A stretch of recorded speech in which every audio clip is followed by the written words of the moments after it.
While you can choose to open your images directly from within Photoshop, many people prefer to manage their files using a separate application such as Adobe Bridge or Lightroom Classic.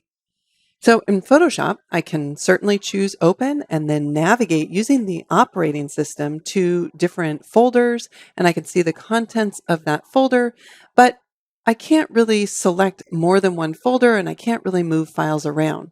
So I'm going to click cancel, and instead I'll choose file and then browse in Bridge. So Bridge is a separate application that you can download and install as part of your Creative Cloud subscription. And one of the advantages of using Bridge is that it's a file browser. So it can display all sorts of different file types. If you've got a logo created in Illustrator, it can see those AI files, or it can see your InDesign documents or your videos and audio files, even a Word document. You can see everything because Bridge is a file browser. Now, we can use the folder panel to quickly navigate to different folders. We can move files around if we wanted to by just dragging and dropping them. And when we click on an image in the content area, we can see that image larger over in the preview area. In fact, I can click in preview in order to zoom in if I needed to check focus. And I can see a lot of metadata about the images, as well as apply different keywords if I wanted to. In the lower left, I can choose to filter the images that are in a folder. I can create collections. I can even quickly export my files. So we can see that it's much more robust than just using the File Open command in Photoshop. Now, if you want more in-depth information about Adobe Bridge, be sure to check out my Bridge Essential Training course.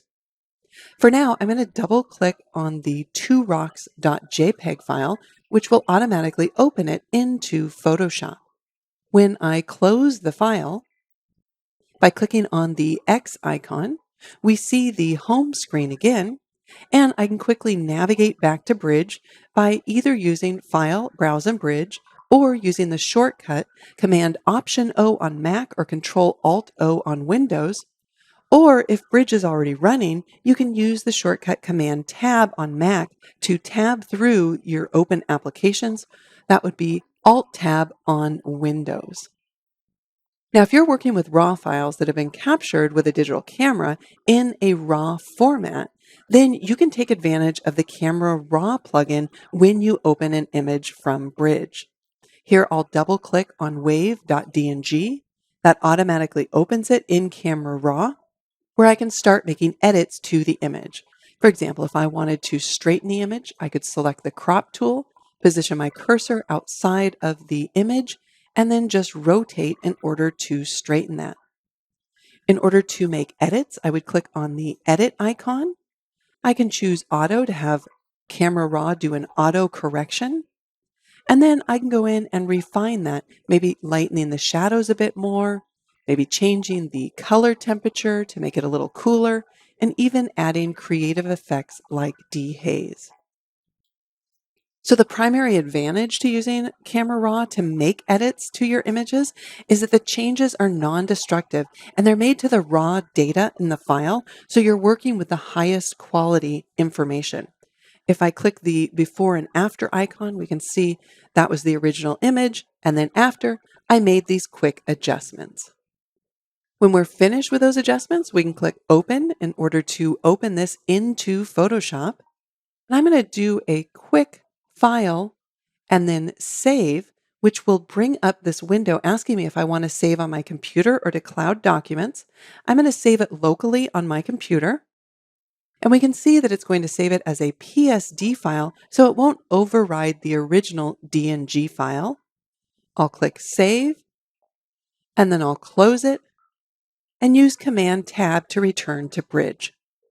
In Bridge, we can see the original RAW file with the edits that I've made to it, and I know that the edits have been made and it's been cropped by looking at the icon in Bridge.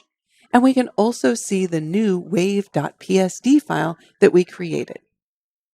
A little tip, if you are working with JPEG files and you want to use those same Camera Raw features, you can select any JPEG file and have Bridge open it into Camera Raw by clicking on the Open in Camera Raw icon. Now, you won't have the benefits of the non compressed raw data like you would with an actual raw file, but you can still use those editing features to make changes to the JPEG. So, in short, for those of us who are working with multiple different file types, using a file browser like Adobe Bridge to manage our documents can give us a more visually rich and robust way to navigate and find those images that we want to open in Photoshop.